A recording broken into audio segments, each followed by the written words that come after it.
Hola mis queridos abogados, es un gusto poderle volver a saludar y poder volver a ser su maestro para esta materia, que es una de las materias que también me fascina, que es teoría política. Bueno, ya conocen, soy el maestro César Castillejos de Paz y voy a ser el maestro de ustedes para esta materia. Vámonos directamente con el objetivo. Y el objetivo que tenemos en la Universidad de Vasconcelos es que ustedes interpreten, analicen y describan a la política como un sistema que se interrelaciona permanentemente en un proceso de organización y funcionamiento con otros sistemas. En la misma forma, a la sociedad como un sistema integrador y en constante cambio, destacando las circunstancias históricas y geográficas que lo condicionan. Así también como los enfoques de la teoría política en la actualidad, resaltando planteamientos teóricos, su fundamentación metodológica y sus métodos y técnicas de investigación con referencia a los mecanismos de dominación del Estado mexicano, obviamente. La teoría o ciencia política es desde la Grecia antigua la que se ocupa del estudio de la doctrina del derecho y del Estado, entendido como una organización política de la sociedad civil. Y ya en derecho romano vimos que la polis, que era una noción de ciudad y de Estado, era la estructura que gozaba de autonomía al no estar sometida a otra ciudad o poder exterior.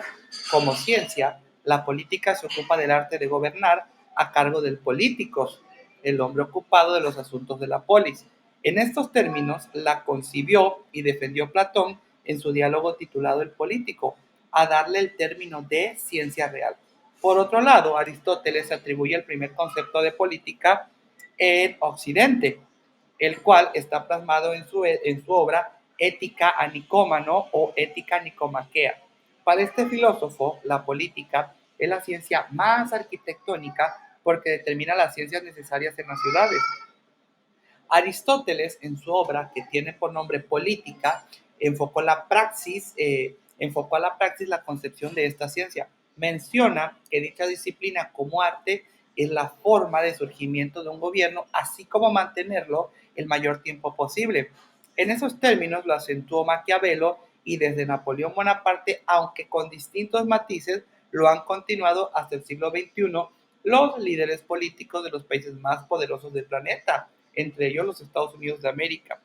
En efecto, los líderes políticos de los países influyentes en el planeta, como prueba para mantener en sus manos el poder de gobernar y de dominación sobre el resto de los países del orbe, vieron desde antes del siglo XXI la oportunidad de consolidar la unificación mundial, que tuvo como prefiguración diversos acontecimientos desarrollados en los años postreros del siglo XX. Uno de los acontecimientos fue el fin de la guerra en Occidente. Este acontecimiento, además de que fue uno de los indicios para la instauración del neoliberalismo como nuevo sistema político y económico, ya que con el término de la Guerra Fría se dio por sentada la desaparición, entre comillas, del bloque comunista en Rusia y en países de Europa del Este. En tanto, mediáticamente el fenómeno globalizador actual tiene su origen en la culminación de la Segunda Guerra Mundial el 24 de octubre de 1945 con la creación de la Organización de las Naciones Unidas. Vamos observando que en la manera en que se va consolidando la unificación mundial, con las líneas que les acabo de decir, con el fenómeno de la globalización, este es un fenómeno caracterizado por la pretensión de ver una realidad económica bicéfala, macro y microeconomía en la misma dirección. De forma mediática, la globalización pretende integrar un solo bloque mundial, interconectando a los países occidentales y algunos orientales con la economía como eje rector. Por otra parte, genera un discurso específico en torno a una sociedad planetaria en la que desaparecen las fronteras geográficas, las diferencias de raza, los cultos religiosos, la cultura, las ideas políticas, lo cual per se constituye una transgresión y al mismo tiempo el aniquilamiento de identidad del individuo, de su familia, de su comunidad y de la sociedad de que forma parte. La globalización como fenómeno es perceptible en diversos ámbitos, entre los que destacan la innovación tecnológica como su punta de lanza, la economía siendo el motor. Ambos ámbitos traen consigo dos macros efectos, uno inmediato y otro mediato. El primero se percibe en un cambio sostenido del desarrollo de la economía de los estados-nación, los cuales han comenzado a desaparecer como tales, por lo menos si hablamos de los países con economía débil, debido a su dependencia con otros países potencias. Son absorbidos por los intereses transnacionales encabezados por determinadas empresas y corporaciones privadas respaldadas por los jefes de los estados más poderosos del orbe que inciden en la resolución tomadas por la ONU,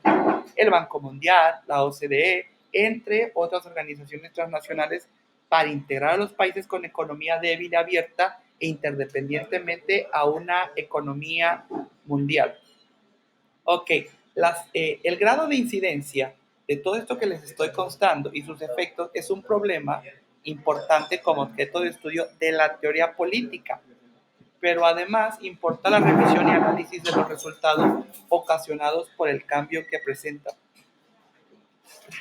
La teoría o ciencia política no es indiferente a todo lo anterior, y mucho menos a fenómenos como el de la globalización, que además de establecer a la economía como eje rector e incidir en cambios en los modelos culturales de la persona, propicia también el enlace entre las distintas sociedades del mundo e indirectamente favorece el dinamismo interdisciplinario de distintas áreas de conocimiento como la política y el derecho. En este tenor, para ustedes como estudiantes de la licenciatura en Derecho que han mostrado interés,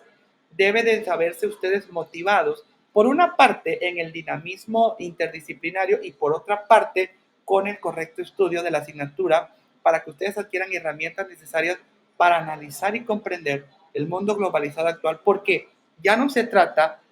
de que ustedes conozcan por gusto o por un anhelo de alcanzar un cierto nivel de erudición, sino de ocuparse, de prepararse para estar en posibilidad de comprender los distintos fenómenos políticos por los que ha transitado la humanidad, destacando, por supuesto, el estudio de la globalización, pero más aún de analizar en primer plano las distintas problemáticas presentes en dicho fenómeno a la luz de lo político y de lo jurídico. Y si es posible, mis queridos abogados, desde lo sociológico, lo económico y lo tecnológico. ¿Para qué? Para que ustedes propongan soluciones jurídicos políticas a los problemas de la sociedad, pero ya no solo en términos nacionales, sino en internacionales. Hasta pronto.